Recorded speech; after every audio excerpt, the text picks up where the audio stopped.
I'm going to review Vampire Survivors. Is it overhyped or is it a masterpiece? But most importantly, is it worth your time? Let's get into it. Let's start off with credibility. I have every collectible item you could get in the game. I have all 65 achievements. I have every good power-up. I've completed every map on their hardest difficulty. And I have 40 hours into this game on Steam. So I think I'm a reliable source, so let's move on to gameplay. When you start the game, you get to choose between different characters. Each one of these characters have different weapons, passives, and items, making them unique. Once you get into the game, there's 5 different maps. Each map has their own challenge to them. There are 2 different difficulties, normal and hyper mode. And once you start the game, you get to kill monsters. Once you've gathered enough XP from killing the monsters, you get weapons or passive items based off RNG. If you survive long enough, you get to fight bosses. These bosses drop treasure chests, delicious loot. When you open one of these chests, you have a chance of getting 1, 3, or 5 items RNG. Your goal is to survive 30 minutes of enemy hordes before being smited by death itself. Let's move on to the things I like and dislike about the game, starting with the things I dislike. We're talking about the full screen. The full screen in this game is so stupid. On each side, there is a black border about taking 15% of my screen on both sides. Playing in windowed, it's kind of small. I don't care for the windowed gameplay.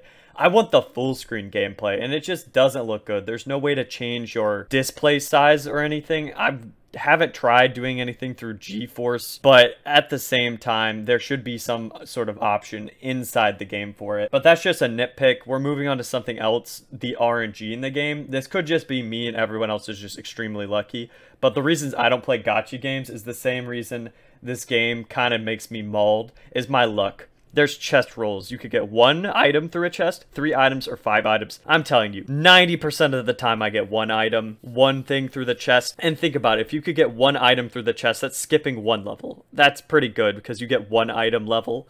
Now, if you get 5, you're skipping 5 levels basically with 5 items and or getting 5 fully evolved weapons through the chest. So my RNG is just terrible. That's just a complaint from me. That could just be me. But let's move on to the things I do like. Let's talk about the things I do like. There's a lot. I like almost everything about this game, even the RNG at times.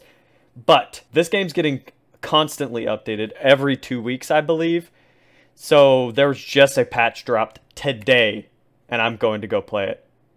There's new items, new maps. This game's constantly getting updated.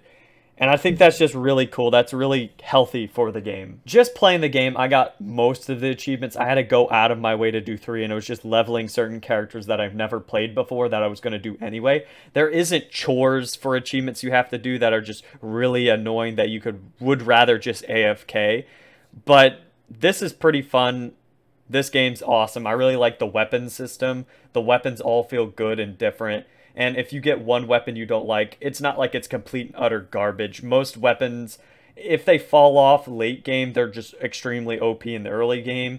There's 1 item really like that, but most of the items are pretty cool. I like the item designs too. They're not dumb. They're not all the same thing. The soundtrack of this game, I don't really pay attention to most soundtracks, but this soundtrack really stood out to me as like a banger for each one. Each map had its own soundtrack.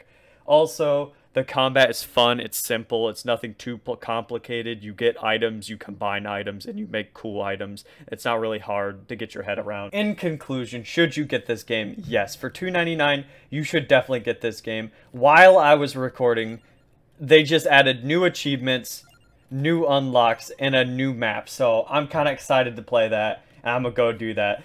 This game's a lot of fun. I got 40 hours out of it, and they just added a new map, so let's go!